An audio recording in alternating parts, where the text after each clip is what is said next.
अस्सलाम वालेकुम नाजरीन, शाहिद चौधरी ऑफिशियल के साथ मैं हूं आपका मेजबान अब्दुल्ला तनवीर। नाजरीन, प्रोग्राम के इंट्रो से सब पहले मैं चाहूंगा कि सबसे पहले आप ये वीडियो क्लिप देखिए।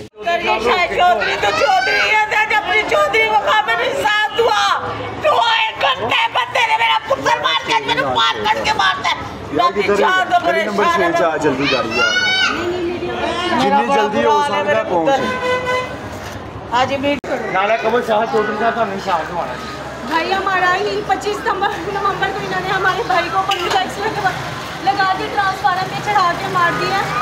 करंट लगने के भाई को मर गए। मेरी मम्मी की टांग देखिए कितनी ख़राब हुई भी है। इन्होंने हमें अदालत से गैलप आई है, गैलप के इन्होंने हम लोगों को दिखे देके नीचे उतार दिए। ये देखिए हमारा सामान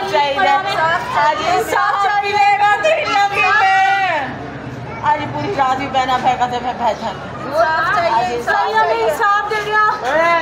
सामान अंदर हमारा नया सामान सारा इन्होंने बाहर उठा के रख दिया। पता नहीं क्या क्या चीजें थी बीच में, मैनू की पता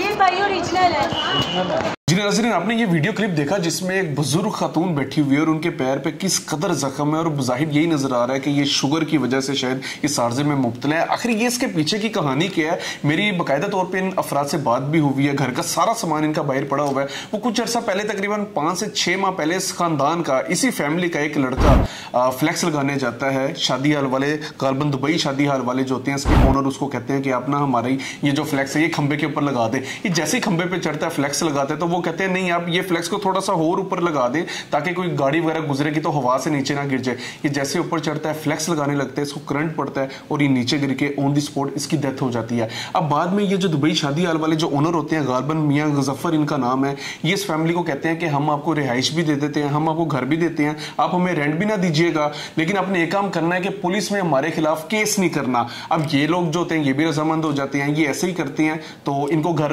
दे दिया जाता है, वहां पर इनकी रिहाइश होती है। लेकिन कुछ अरसे बाद पता चलता है कि ये जो लड़का फोत हुआ होता है, इसका जो छोटा भाई होता है गालबन शहरी, जिसकी उम्र तकरीबन 26 साल होती है, ये शादी हाल वाले क्या करते हैं कि इसके ऊपर दहशतगर्दी की दफात के तहत FIR करवा देते हैं और उसके बाद इन लोगों को थ्रेट करने लग जाते हैं और इनको कहते हैं कि आप जो हमारा मकान है इसको आप छोड़ दें, ये मकान अब आपने इस मकान में नहीं रहना। अब मेरी अभी मुतासरा खानदान से बात भी हुई है, तो उसमें वो कह रही थी कि आज की ये तकरीबन आज की बात है जिस टाइम मैं अपना व्लॉग रिकॉर्ड करवा रहा हूँ कि इनकी तरफ से कुछ बंदे आते हैं, अफराद आते हैं घर में, हालांकि खवातीन घर में होती हैं, लेकिन उन्हीं की मौजूदगी में सामान को उठाते हैं और उठा के बाहर फेंक देते हैं। हालांकि इनकी जानिब से कहना था कि हमने अदालत से स्टे भी लिया हुआ था, लेकिन इन्होंने अदालती नोटिस की भी कोई एहतराम नहीं किया, अदालती नोटिस का, और तमाम तर जो सामान था इसको उठा के बाहर फेंक दिया। अब ये एक ही फरियाद कर रहे हैं जिसमें ये बारहा कह रहे हैं कि हमें कोई ना कोई ऐसी जगह लाजमी मिल जाए जहां पे हम रिहाइश कर सकें, और जो दूसरी पार्टी है वो हमारे ऊपर जितना दबाव डाल रही है, हमारे भाई के ऊपर उन्होंने FIR भी करवा दिया और उसके बाद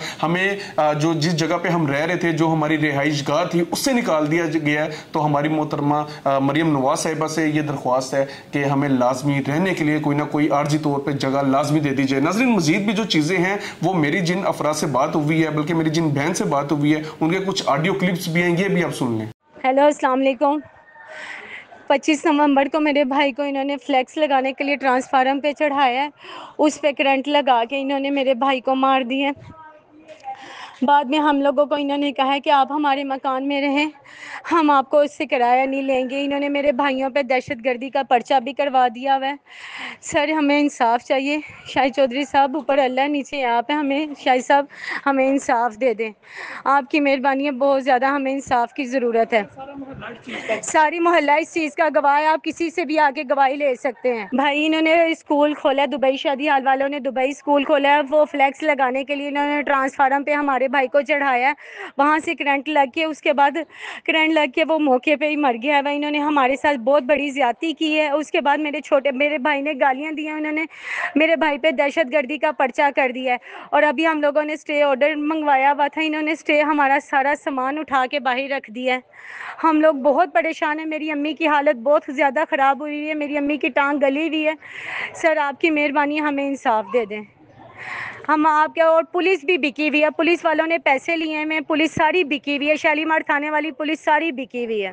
जी नाजरीन, आपने ये ऑडियो सुन ली, आपने देखा किस तरह हमारी जो बहन है वो बेचारी इस तरीके से, इस अंदाज से वो उनकी जो गुफ्तगू है हमें सुनाई दे रही है कि जिसमें वो फरियाद भी कर रही है और वाज़ेह नजर आ रहा है कि उनके ऊपर जुल्म हो रहा है। अगर आप में से भी कोई ऐसा बंदा हो जो कि उस जगह का हो और मजीद इस हवाले से, इस केस के हवाले से कोई चीजें जानता हो, कमेंट बॉक्स में भी लाजमी बताइएगा ताकि हमारे देखने वाले नाजरीन भी जो है वो सच को जान ले। और दूसरा ये कि मेरी हुकूमत से भी दरख्वास्त होगी कि इनकी लाजमी इनकी मदद की जाए। जहरी सी बात है, एक बुजुर्ग खातून है, भाई इनका पहले अल्लाह को प्यारा हो गया, दूसरे भाई के ऊपर इन्होंने जो दूसरी पार्टी है उन्होंने FIR भी करवा दी और उसके बाद इनके ऊपर काफी दबाव डाला जा रहा है। तो इसके हवाले से लाजमी एक्शन भी लेना चाहिए उधर की, चाहे वो पुलिस हो या फिर मुकामी जो भी हमारे यहाँ पे MNA या MP है मौजूद हैं। मेरी इनसे भी दरख्वास्त है कि लाजमी इनका हाल सुना जाए और इनको जगह लाजमी फ्राहम कीजिए। जो भी इनसे ज्यादती हो रही है उसके हवाले से लाजमी आप एक सीसा प्लाई दीवार की तरह खड़े हों। आखिर ये जो खानदान है बेबस खानदान हुआ पड़ा है, सामान सारा घर के बाहर है।